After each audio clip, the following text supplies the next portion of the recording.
have been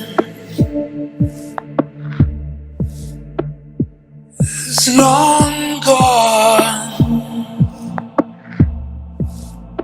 For the hesitant, if I love like fire burns, and I fall like autumn leaves, even cry like waterfall. Will I rise like vapor?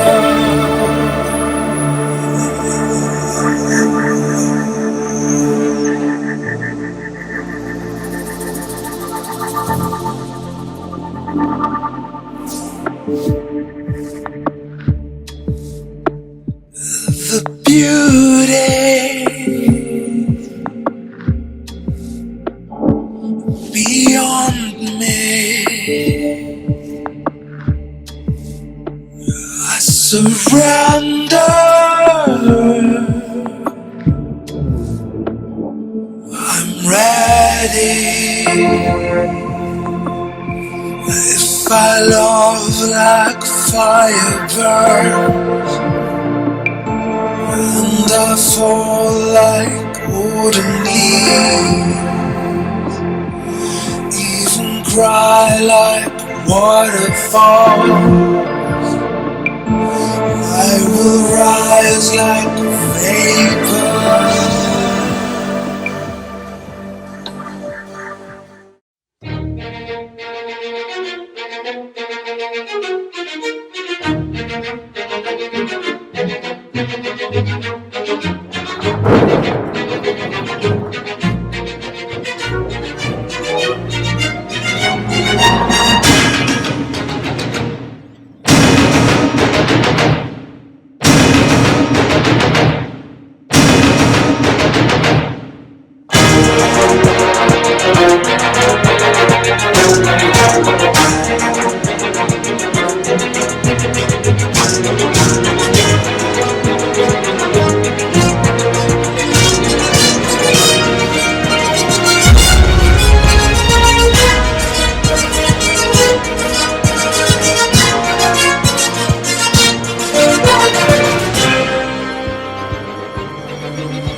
Now you're progressing in the sport. I want to throw two names at you because this was a big win for you.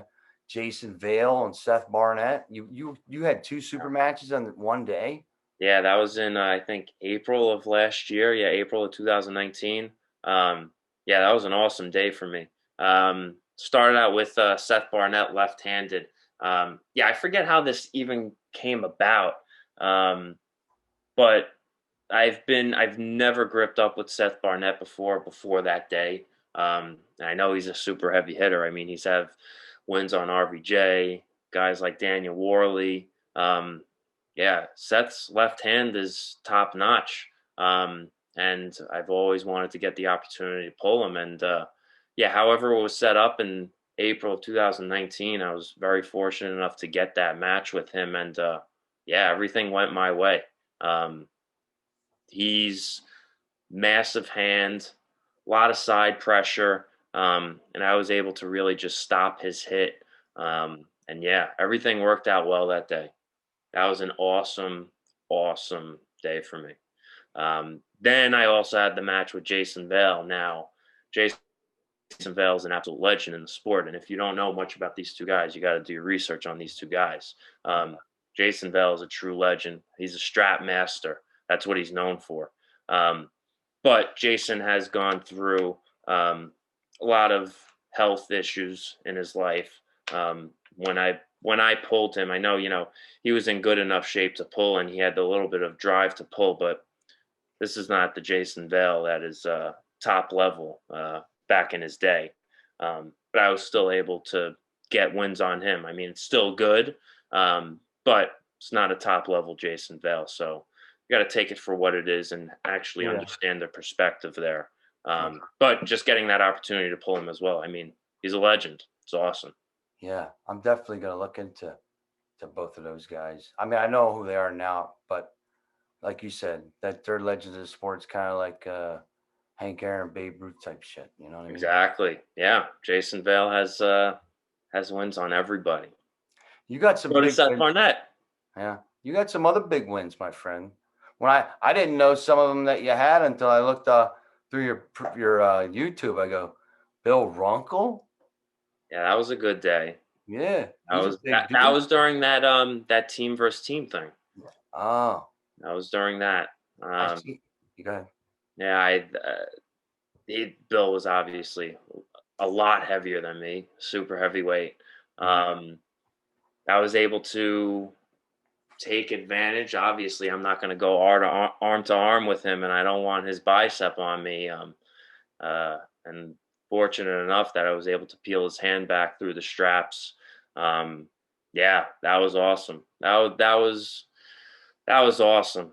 That was a great one.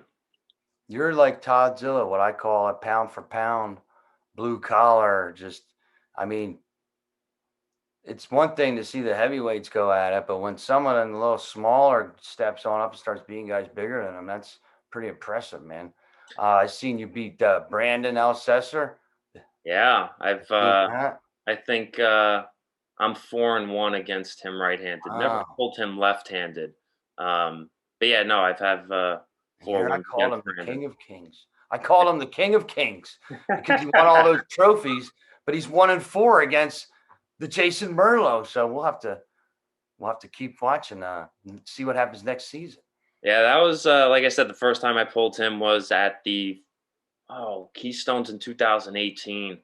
Um, yeah, that was the first time I pulled him, and I got 2 wins on him that day. He's a super well-rounded guy. I know he's stronger than me in the majority of angles that he can hit. Um, I was just lucky enough to be able to have my power, which is all my hand and wrist, Yeah. which ask anybody on Team Beast Mode, they're gonna tell you my hand and wrist is so strong because of fishing. Yeah, I heard that about you. Explain to me real quick. I don't mind revisiting fishing. Explain to me what you're doing that is making your hand so strong. Can you explain me that real quick? I mean, it's nothing specific with fishing. I think it's just you're holding a rod and reel. You're able to fish, in a very fluid motion. You're able to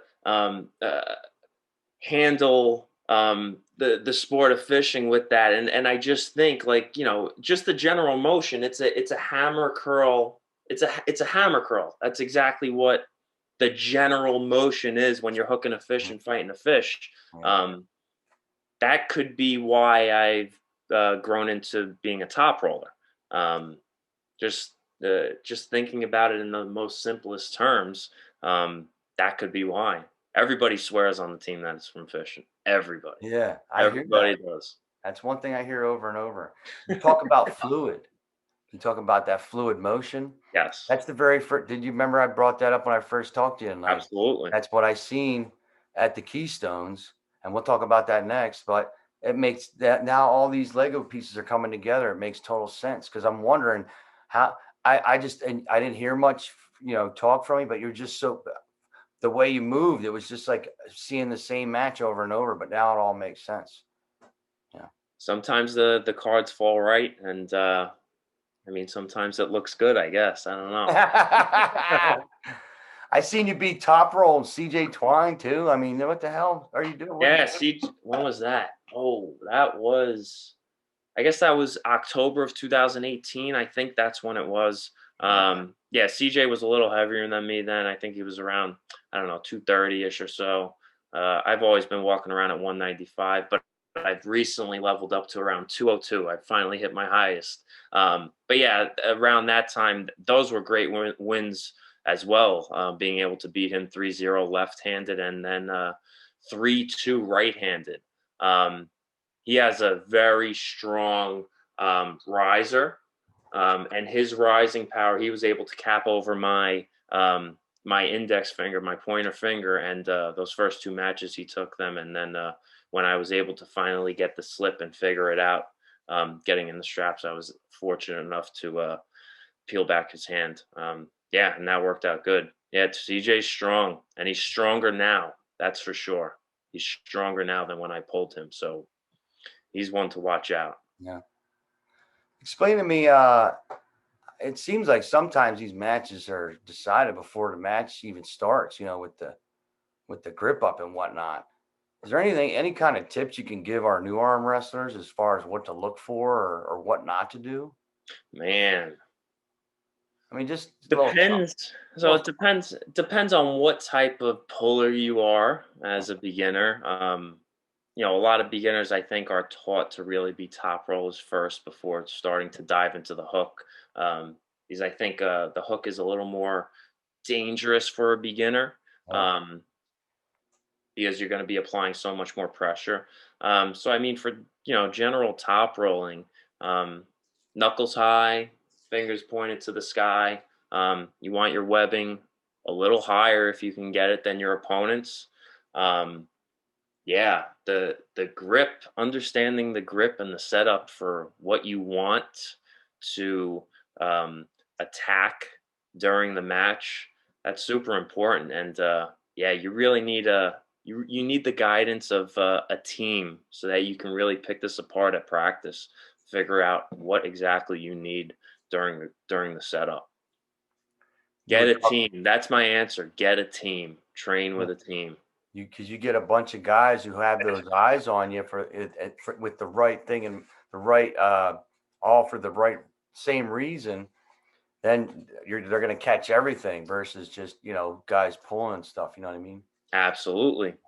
Gravitate to the experience. The experience is going to know. They're going to be able to see these little things that a beginner won't. And then a beginner will be able to start understanding what to look out for in order to get certain advantages.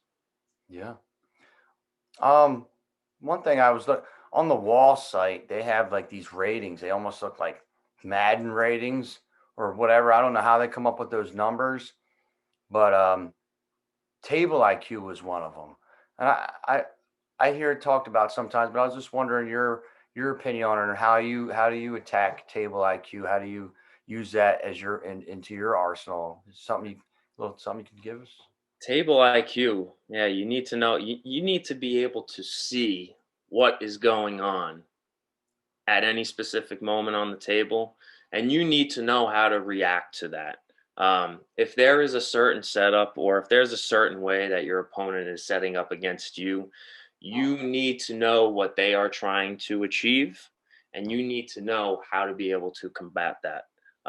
That's super, super, super important. Yeah, and I mean, that goes to uh, being able to pick apart a certain style. If there's a certain style that is going up against you, you need to, like I said, you need to be able to see this. Table IQ is something that doesn't come easy because, Yeah. like I said, you need to see the future. You need to see what angles are being hit. You need to see it all, and that's one of the things that gravitated to me. Why I took such a liking to arm wrestling is because there is so much going on at the start. Mhm. Normal person would just see things going up and say, "Oh, they're taking so long in the setup." They don't know the transfer, how much information is being transferred back and forth through Uh, that setup. There is so much going on. Your mind should be working on overtime, not missing a single second of that setup. So yeah, table IQ, like I said, it's hard to grasp. Some people definitely get it faster than others. But yeah, table IQ is going to come with practice and experience. That's for sure. Jason, we're basically you're putting on an orientation here. It seems like. I mean, this is how to be. This is arm wrestling 101. How to be laser focused. I mean, it brings me to another little tool in your toolbox that helps you analyze all these things in such a executing fashion. I hear you're a poker player. Yeah, I play some poker. A little bit, Play a little bit of poker. Yeah, I think a little bit. like I said, the general things of poker, you don't want to give so much away, you don't want to show so much emotion, you could give away tells. By understanding the game of poker, you could bring that into arm wrestling. So I'm the type of guy where I'm calm, cool, and collected. I don't want to show so much. I don't want to give the opportunity for somebody else to see what's going on my side. And that's how I maintain, and that's why I maintain my composure at the arm wrestling table. I need to be able to think clearly. I'm not the type of guy that's going to go up there, scream, roar, and grab the crowd and, you know, start grabbing people's attention. No, I'm the quiet guy because I need to focus. I need to think, and that's how I'm able to um, arm wrestle, I guess, at the highest level that I can. Yeah. Well, and like poker, you gotta strategize and think of the person's next move. Of course, absolutely, exactly. That's great. And that goes back with table IQ in terms of being able to see a little bit of the future. You can see where your opponent is going. You can see what type of move that they're doing. Like I said, poker and arm wrestling, little similarities there. Listen, I think the guy who's loud and screaming and hoorah, hoorah, how you doing, brother? It could be entertaining, but what the mindset that you're displaying here for everyone to see, people need to take notes. And I'm going to watch this a fair amount of times. Right now, I'm just trying to keep the flow of things, but from what I'm hearing, this is a clinic, Jason Merlo. This is a clinic. Well, that's good. I'm glad they're spewing out some good information. Spewing out the goods here, putting everyone on notice, dude. Do you have a ladder, Jason? Ladder, absolutely. The ladder is constantly changing. But yeah, uh, my ladder is essentially anybody that is perceived to be higher than me at a higher level than me, where um, I can really start making steps into, getting at the top level of my weight class, and that's my ultimate goal to get at the top of my weight class, 195, 200-pound class, whatever that may fall in whatever league. I want to be at the top, so I just want to get the opportunity to pull the top level guys in my class. That's all that I want. So that ladder is constantly changing depending on what's going on. But for a guy like me, I'm not a signed WAL contracted athlete. I don't get a lot of these opportunities because a lot of those guys don't really pull outside of the WAL. So it kind of sucks not getting these opportunities as a guy like me. Well, that's what we're here for, man. We're going to package this up real nice and reintroduce you to the world, my friend. But I'll tell you one thing: the longer they wait, the better it is for me because I'm only going up. We already talked about that. That kind of stuff, they're basically shooting themselves in the foot by making you wait because all it's doing is making you train even harder than if they would just give you the damn shot. They're screwed either way, Jason. uh, You're absolutely right. so when you retire from this whole thing of ours that we call arm wrestling, what will the fans, the other guys, what will they remember about Jason Merlo? Ah, that I'm just a normal guy, typical guy, wanting to be competitive in a sport, and doing it in a very calm, cool, collected fashion. Like I said, I don't like to be boastful. I don't like to brag. I don't like to be loud about things. That's just not my personality. I want to be super respectful to all of my competitors that I pull against. So I just want to be known as the calm, cool, collected guy that did some damage, left his mark. That's all. Well, Jason Merlo, this brings me to my favorite part of the podcast. Favorite part. Saving this for the very end. Are you ready? I'm ready. Me? All right. Me and Jason Merlo are both passionate men. We also share an affinity and a love for Rocky, the movie. So I wanted to talk to you a little bit about that. Rocky.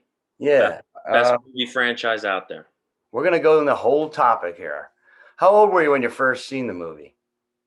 Oh, I had to be super young, like either 6 or 7 years old. Was it the original Rocky that you seen? Or was it one I of the other ones? actually don't know if I've started seeing them in chronological order or not, or numerical order. Yeah, I don't know. But at a very young age, so uh, and up to this point, I've seen them all, and I've seen them all a million times. Whenever they're on TV, my Yeah, wife is like, "Turn this off. I can't watch it a million times. I can't I do it know. anymore. I got to go in my man cave and watch it on my own."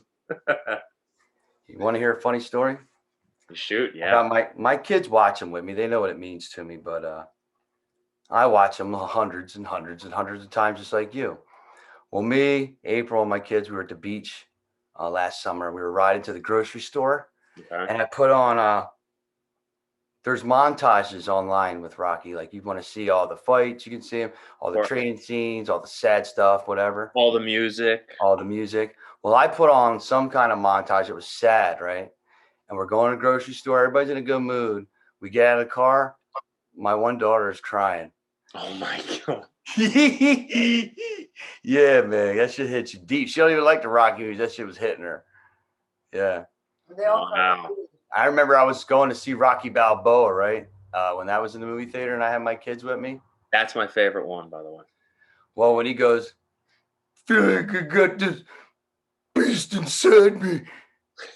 Hey, Paul, you want to come help me train? And my kids look at me, right? And I'm crying, bro. Because at that time of my life, I was dealing with a lot of shit and I was still finding myself and I was getting in trouble a little bit. Fair But enough. I just wanted to be happy. And I broke my bones playing football, and that's a whole different can of worms. But basically, I just felt like I still had something to offer, and that really hit me. And my kids see me crying. They go, "Dad, are you crying?" I go, "No, there's Sour Patch Kids sugar in my eyes." Oh my god. Yeah, but that shit hit me every time. So that brings me to my next question. I want to know your top three out of all the franchise and why. The top 3 movies. Rocky and Creed together, the top three, Okay. and why. So Rocky Balboa. Okay, why is that? Number 1. Why? Some of the best lines are in that movie. Throw a couple at me, buddy. It ain't about how hard you hit. It's about how hard you can get hit and keep moving forward. How much you can take and keep moving forward. That's how winning is done. Attaboy. Phenomenal. I could rehearse and recite that scene a million times over. But just general life stuff. Rocky reveals a lot of just general life stuff in that movie, and yeah, he just does a lot of reflection, looking back, looking forward, passing on knowledge, and just being himself. So yeah, Rocky Balboa is my top one. Another one, oh man, so some of the best music comes out of Rocky 4. That is when he, in my opinion, he's the most ripped. He's jacked. That's the best shape. That's like the pound for pound best shape that he's been in. Rocky 3 is when he was super lean. Also another good shape, but a little too thin in my opinion. So I would probably, I'd still say Rocky 2 has to be my second favorite. And then I'd have to go with Rocky 4 after that. Yeah, I think that would be my lineup. That would be my lineup. That's a good one. Mine's Creed 2. I don't know why. I think it's because of how much I loved Rocky 4.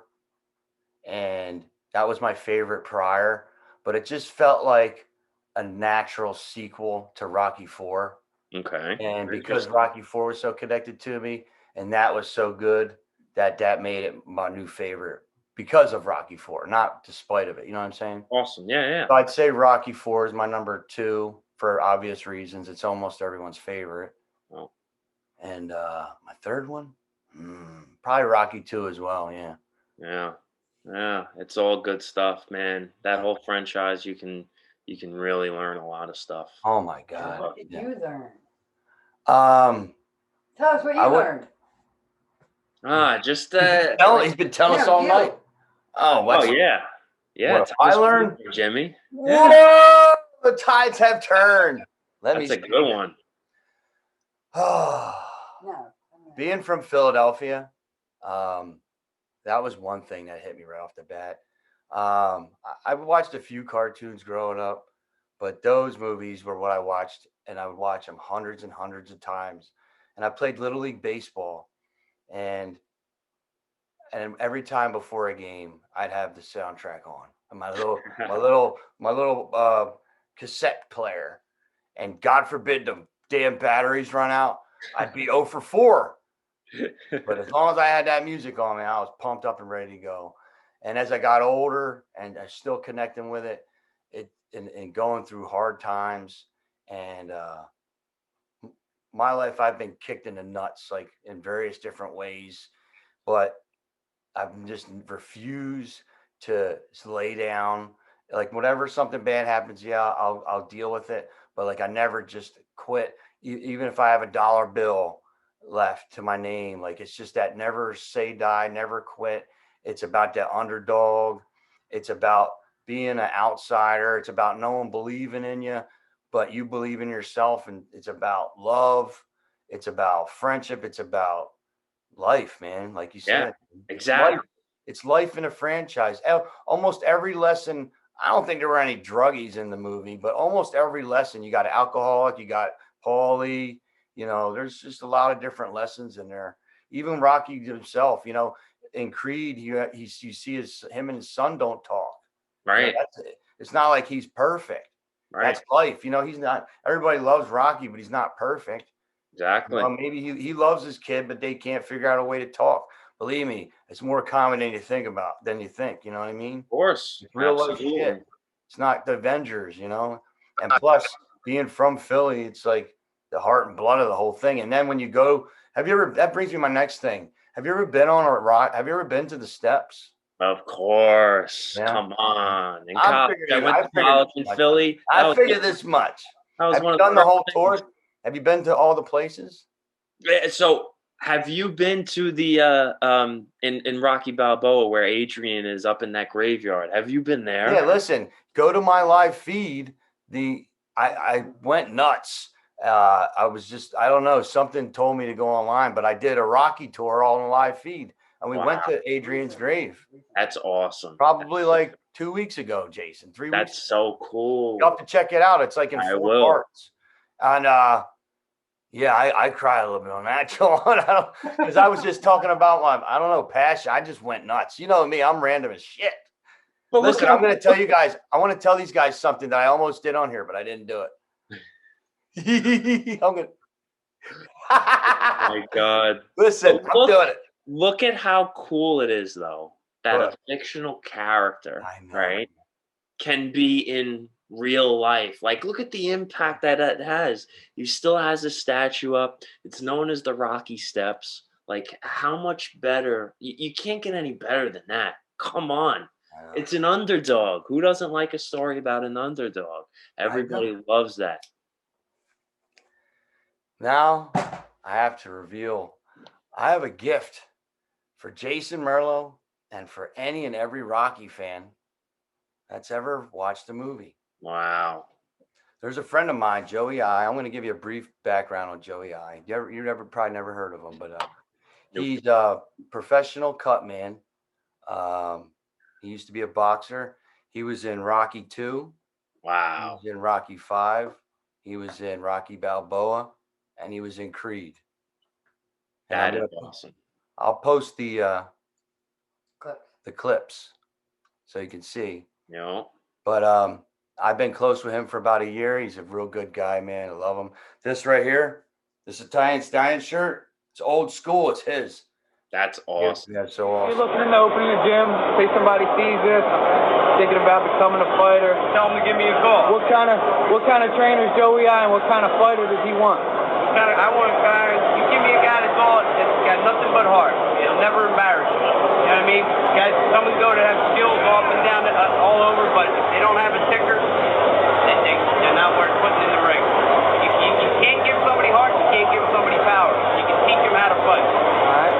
You've been around the game a long time, Joey I. Looks like you're going to be here for a while. What do you think the state of the game is right now? It's actually kind of it's hurting a little bit. I mean, we got. Oh shit.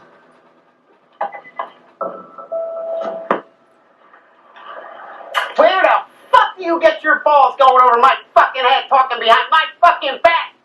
Frankie, what the hell are you doing here? Don't worry about why I'm here. I'm here, and I almost got whacked because you cocksucker.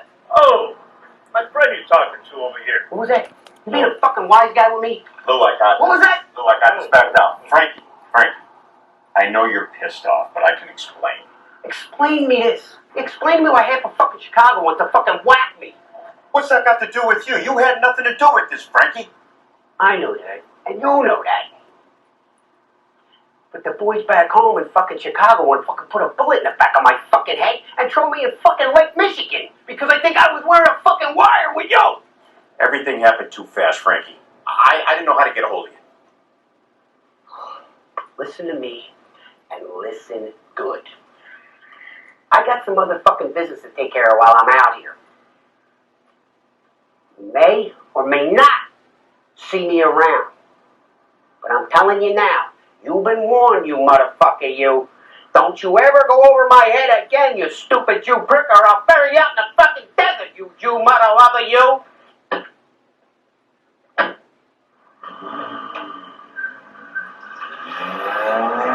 didn't know you were Jewish. I'm not Jewish.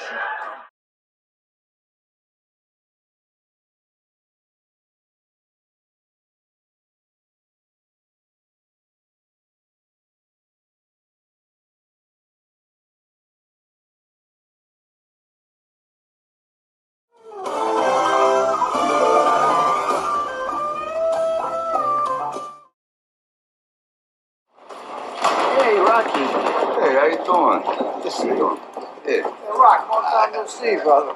Oh, yeah, good. Yeah. Hey, Stallion's back. It's like a party here, everyone. Yeah, right. Welcome back. Yeah, thank you very much. Yes. Good. What are you making? Come back? No. Hey, Bree, what's up? Didn't know you were coming back. I didn't either. I was just in the neighborhood. It's done nice here. But he gave me some information that no Rocky fan knows. And I wanted to give this to you. Are you ready? I told him about this when we first started. I don't know how long we've been on, but I wanted him to wait till the end. So I'm going to read these from index cards word for word, Jason's, because I wanted to make sure that I got these accurate. Now, the first few you may know, but these are for not everybody will. But then it's going to get and it'll get better from there. Okay. So, did you know that Sly wrote the original script in 3 days? Right? Did you know that? Yes, absolutely. Did you know it's because of Chuck Wepner, right? Fighting Ali. Yes, right. Make it past 3 rounds. All right. Okay, that's one. That's a little warm up. I figured, but not everybody knows these things. You know, Buckus was his dog, right? Yes. You know, he couldn't afford to feed him, so he sold him to a guy at a liquor store for $25. Holy shit! I did not know that. And when he was in production, he was in the movie.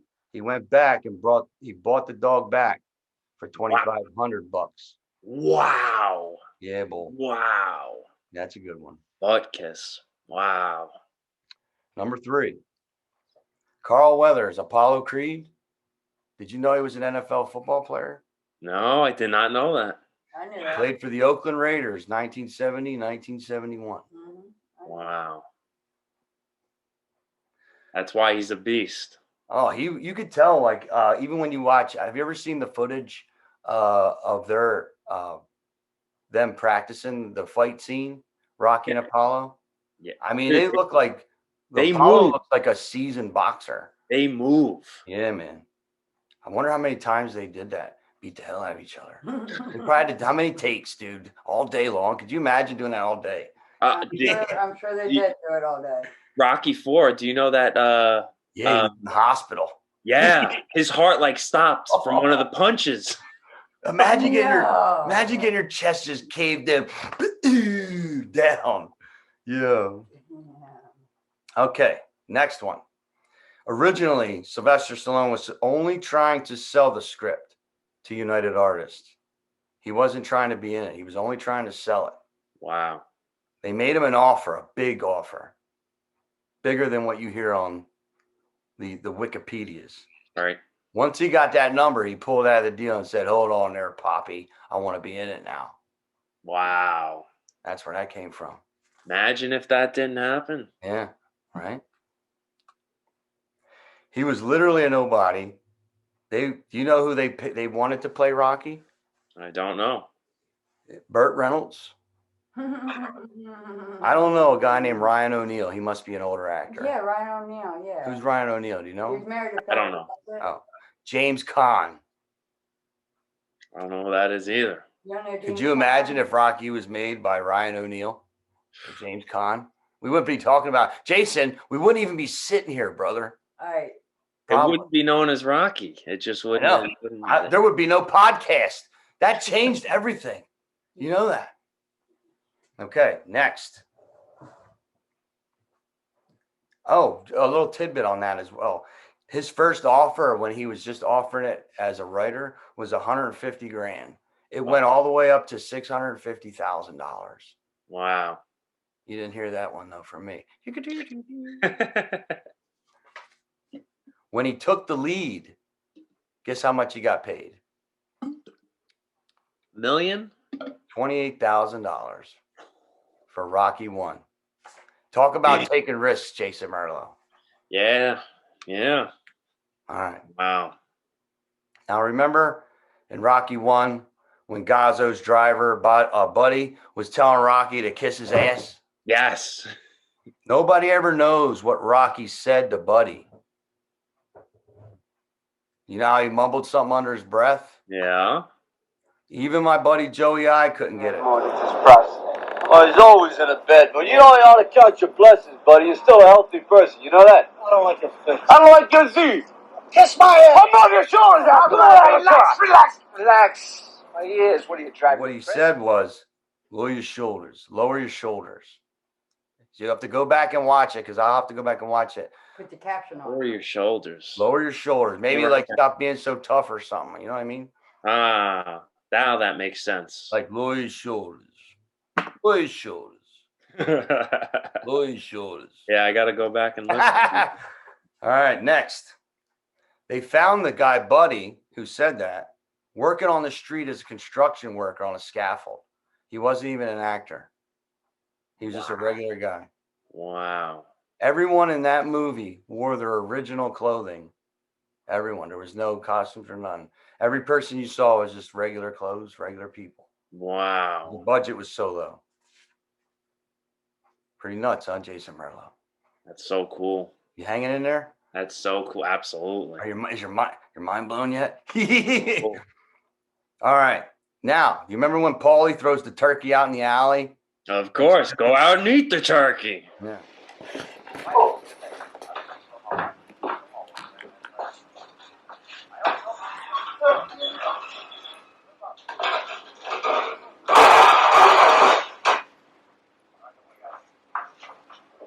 Want the bird?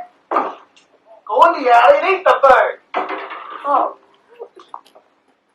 I want you out of here.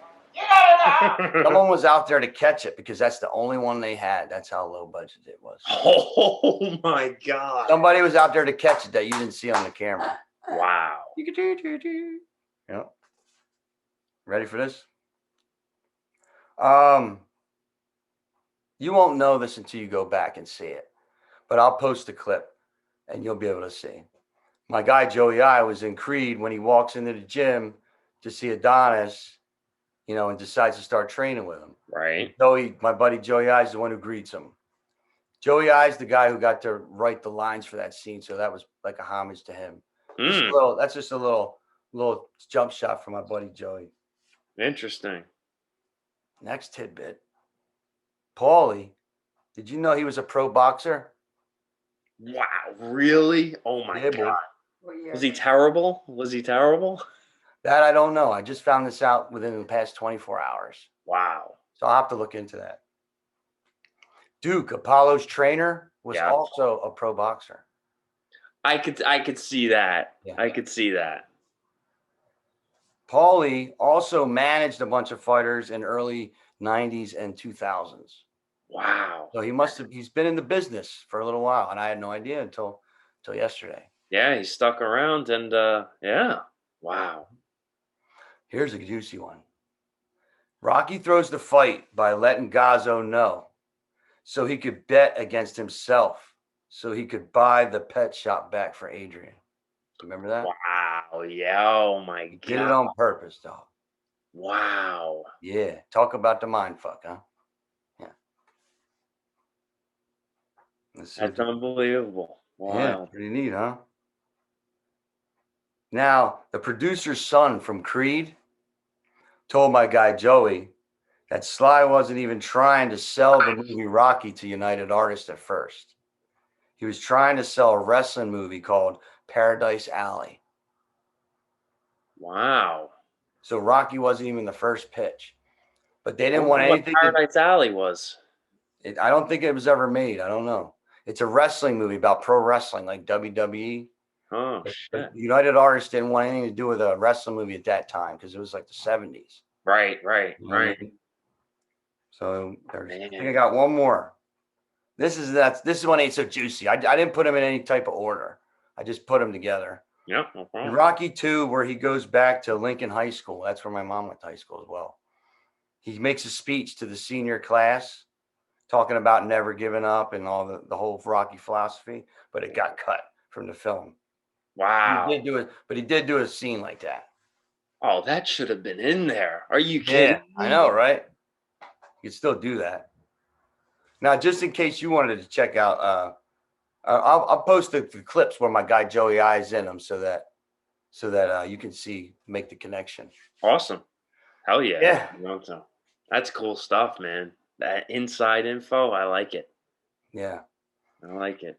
Jason, I wanted to, after all this conversation has ended, see if we could come up with some kind of a nickname for you. Now, I'm going to tell you what I came up with, and I think it sucks. No, what does he think? First, I asked you what you thought. You didn't really have one, did you? I don't have a nickname. Here's the one I thought of. It sucks balls. I was thinking about Rocky or Creed, and I couldn't really think of a name for you because we didn't have this conversation yet. And I was just thinking Merlo, like Rocky or Creed, just Merlo. Going to tournaments is Merlo. But then she writes this thing on the board.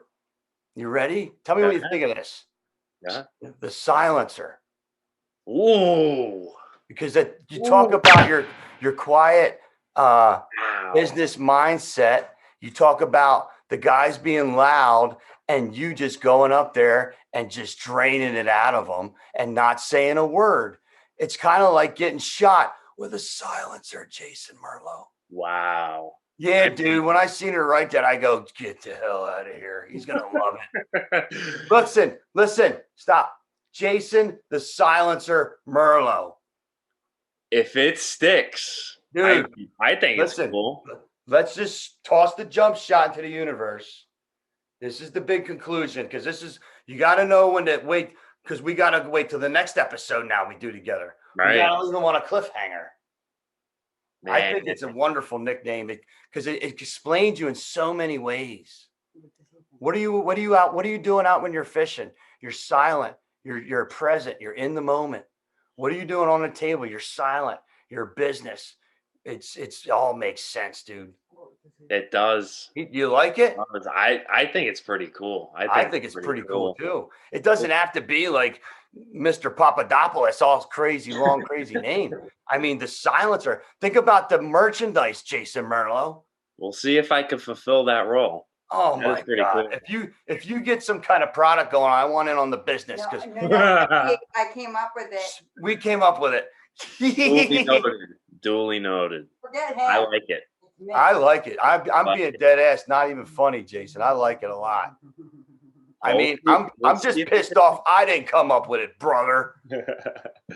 We'll see if it fits the bill. Like I said, that's the crowd starts putting this name together with me. I'm gonna put it in the tag when I put you on. Listen. Everybody's nickname is what I use as the title of the series. Right. And when I put your series out, it's gonna say The Silencer. Oh, that's so cool. Yeah. I'm not even going to put Merlo. I'm going to put The Silencer. That's it. And I mean, I'll tag your name in it, but the title of the thing's going to be The Silencer. I love it.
How could I ever live without you?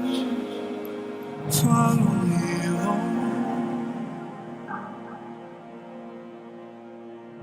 and tell me which way I can let you go, and you're free,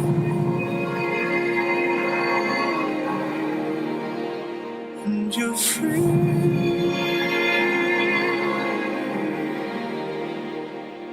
Just follow me home. I'll take you back to where we used to live.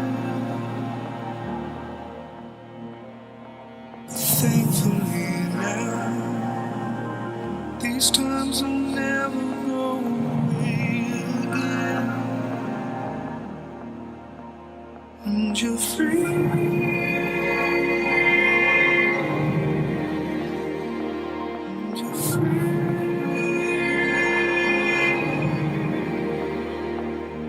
Just watch you go.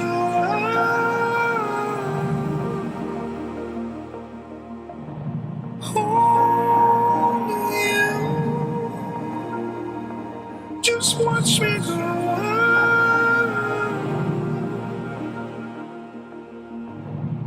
It's all for you. You're free.